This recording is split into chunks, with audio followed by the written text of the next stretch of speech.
Shalom saudara-saudara yang dikasihi Tuhan kita Yesus Kristus. Tema perenungan kita saat ini diberi judul Berjaga-jagalah.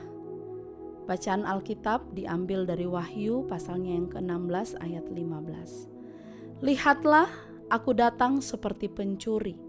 Berbahagialah dia yang berjaga-jaga dan yang memperhatikan pakaiannya, supaya ia jangan berjalan dengan telanjang dan jangan kelihatan kemaluannya. Saudaraku, sebagai orang percaya, kita harus memahami ayat ini sebagai sebuah peringatan penting bagi kita yang sedang dalam masa-masa penantian.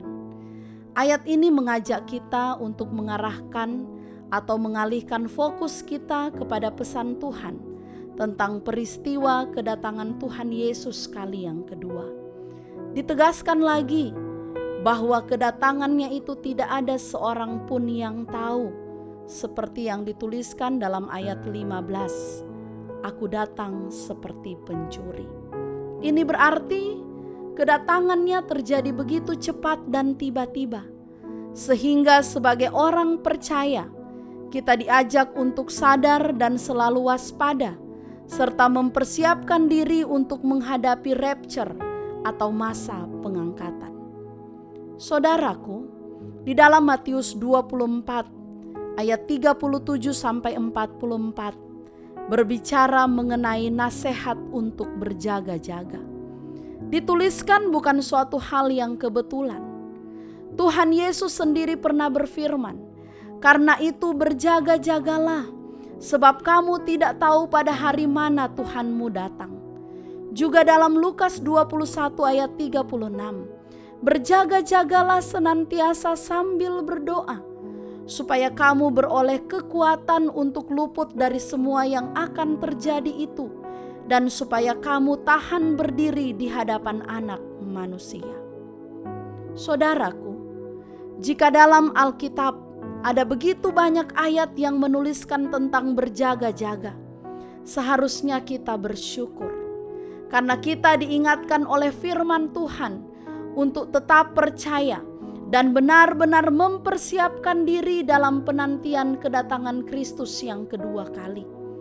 Bukan hanya sekedar berjaga-jaga, tetapi juga melengkapi diri kita sebagai pribadi yang dipenuhi dengan kebenaran Bapa. Pribadi yang tidak terpengaruh dengan situasi dan kondisi di sekitar kita, apalagi terpengaruh dengan orang-orang yang berusaha menghancurkan harapan kita di dalam Kristus. Hal ini kita lakukan supaya kita didapatinya sebagai pribadi-pribadi yang terus setia, pribadi-pribadi yang tetap setia, dan dengan demikian kita bisa menjadi bagian dari orang-orang yang berbahagia, mengalami pengangkatan, serta diperkenankan masuk dan tinggal di dalam kerajaan-Nya yang mulia, menikmati kekekalan hidup, dan tinggal bersama dengan Bapa sampai selama-lamanya. Haleluya. Mari berdoa. Bapa di surga, terima kasih untuk firman Tuhan hari ini yang terus mengingatkan kami untuk selalu berjaga-jaga ketika kami mempersiapkan diri menanti kedatangan-Mu. Ada begitu banyak hal-hal yang terjadi di sekitar kami.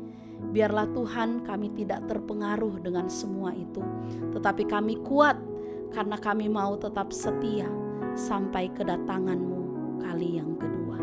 Di dalam nama Tuhan Yesus kami berdoa.